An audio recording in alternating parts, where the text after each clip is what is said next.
රජතුමා අහනවා. "තොප මේ පැමිණියේ කෙසේද?" මිහිඳු හිමියන් පිළිතුරු දෙනවා. "දියනුත් නොවේ, ගොඩිනුත් නොවේ." සුබ දවසක් ඔයාලා හැමෝටම. අද මගේ පාඩම පොසොන් උත්සවය පිළිබඳව. ශ්‍රී ලංකා සමස්ත බෞද්ධ ඉතිහාසය, සංස්කෘතිය සහ සමාජ රටාව මුළු මනින්ම වෙනස් කර ශ්‍රී ලාංකික අපට අතිශය වැදගත් පූජනීය උත්සවයක් ලෙස පොසොන් උත්සවය අපිට අඳුන්වා දෙන්න පුළුවන්. සෑම වසරකම ජූනි මාසයට යෙදෙන මේ උතුම් පොහෝ දිනේ ශ්‍රී ලංකාවට බෞද්ධ ආගම ලැබීමේ නිල ආරම්භය සනිටුහන් කරනවා. ඉතින් අද මම ඔයාලත් එක්ක කතා කරනවා පොසොන් උත්සවයේ ඓතිහාසික පසුබිම, ආගමික වටිනාකම සහ වත්මන් සංස්කෘතික අංග පිළිබඳව. ඓතිහාසික පසුබිම ගැන කතා කරනකොට ක්‍රිස්තු පූර්ව 3 වන සියවසේදී එනම් දේවානම්පියතිස්ස රජ සමයේ ඉන්දියාවේ ධර්මාශෝක අධිරාජ්‍යයාගේ පුත් මිහිඳු මහරහතන් වහන්සේ ඇතුළු දූත පිරිස ලංකාවට වැඩම කරවන්නේ පොසොන් පුර 15ක පොහෝ දිනකයි. එෙහිදී දේවානම්පියතිස්ස රජු මුවදඩයමේ සිටි අවස්ථාවේ එක්වරම මිස්සක පව් අසලදී තිස්ස මෙහෙට එන්න යනුවෙන් ආමන්ත්‍රණය කරනු ඇසී විස්මයට පත් වුණා. රජු තමාගේ නමින් කතා කිරීමට තරම් සමතෙක් මේ සිරිලක නොසිටින බව සිතා මේ නම් අමනුෂ්‍යෙක්යයි සිතුවා.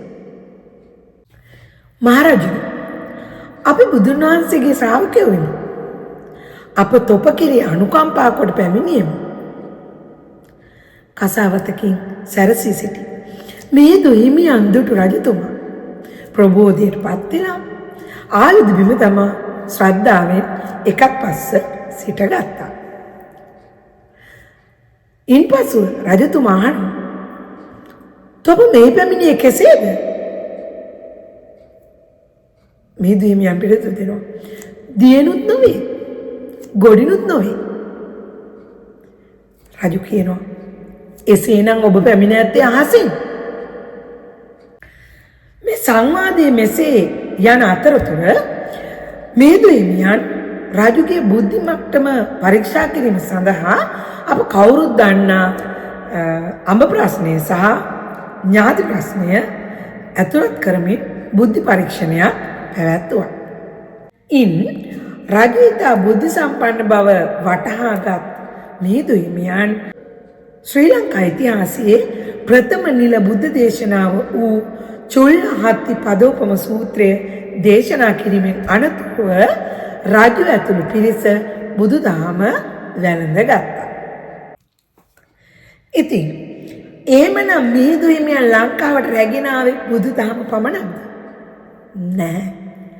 මුළු රටේම හැඩගස්ම වෙනස් මගකටගත් පූර්ණ සංස්කෘතික දායාදය. ඒ තුළ භාෂාව හා සාහිත්‍ය, කලාව හා නිර්මාණ ශිල්පය, ආර්ථිකය සහ වැව් සංස්කෘතිය, එහෙමත් නැත්නම් වැවයි දාගැබයි ගමයි පන්සලයි යන තේමාව ඇතුළත් වුණා. එහෙමනම් වත්මන් ශ්‍රී ලාංකික සමාජයේ අද වන විට පොසොන් උත්සවය ආමිස පූජා සහ ප්‍රතිපත්ති පූජා වශයෙන් බෙදා විවිධ පුණ්‍ය කර්මයන්හි යෙදෙන බව අපි දන්නවා. ඒ අතර සිල් සමාදන් වීම, වන්දනා ගමන් යාම, ආලෝක පූජාවන් වැනි ප්‍රතිපත්ති පූජාද, තෝරාන්, දන්සැල්, පොසොන් බැතිගී, පෙරහැර ආදී ආමිස පූජාද ආදී මෙකී නොකී පූජාවන්හි යෙදීමට අපේ ජනතාව පුරුදු වී සිටින බව සතුටට කාරණා. ඇත්තෙන්ම පොසොන් උත්සවය කියන්නේ උදෙක් ආගමික උත්සවයක් පමණක්ම නොවේ. එය බෞද්ධ ශිෂ්ටාචාරයේ උප්පත්තිය සැමරීමක් ලෙස වනචාරී සහ තඩයම් යුගයක සිටි ශ්‍රී ලාංකිකයන් ශිෂ්ට සම්පන්න ගුණගරුක කලාකාමී ජාතියක් බවට පරිවර්තනය කිරීමේ සන්ධිස්ථානයක් සිහිපත් කිරීමක් ලෙස පෙන්වා දෙන්නට පුළුවන්. එහෙමනම් මේ පොසොන් සමයේ අපි ආමිස සහ ප්‍රතිපත්ති පූජාවල යෙදෙමින් ගුණගරුක සමාජයක් බිහි කිරීමට හැකි අයුරින් දායක වෙමු. ඔබ සැමට තෙරුවන් සරණයි.